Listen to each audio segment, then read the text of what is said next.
તો કેમ છે બધા મિત્રો? તો હું છું જયરાજનો દોસ્તાર ચિરાગ. તો આજે વ્લોગ હું ઉતારીશ. અત્યારે અમે જઈએ છીએ દૂધ લેવા. બધા વ્લોગને છોડતા નહીં. તો અત્યારે અમે જઈએ છીએ દૂધ લેવા અને આ છે એની બાઈક. અત્યારે જો ચીટ કરે છે કોઈની સાથે.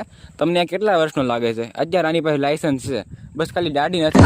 ખાલી જોઈ શકો છો ગાડી નથી, અને બાકી લાયસન્સ છે બધું, અને ગાડી એક નંબર છે, જોઈ શકો તમે. ઓકે, તો તમે બંધા આગળમાં સાઈન ગાડી છે, આ કે નોર્મલ ગાડી નથી, જોઈ શકો છો તમે.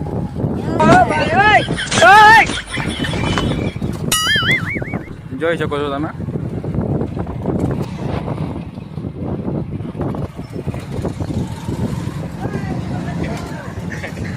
ડિસ્કો આને ગાડી આકડા આવડતી, દીકરો લીવર થઈ થઈ જવાય. આ શીખવાડે જો, આને આ શીખવાડે જો, આ વાંધો છે ને શીખવાડે. મારે બ્લેક એન્ડ વ્હાઈટમાં બેઠો છે ને, આને આવડતી નથી. દૂધ લઈને વહી આવ્યા છીએ અમે, અને અહીંયા બહુ ગળદી હતી એટલે અમે કાંઈ બ્લોગ ઉતાર્યો નહીં ક્યાં. અને યાર તમે સબસ્ક્રાઈબ કરો યાર, અમારે 90% પબ્લિક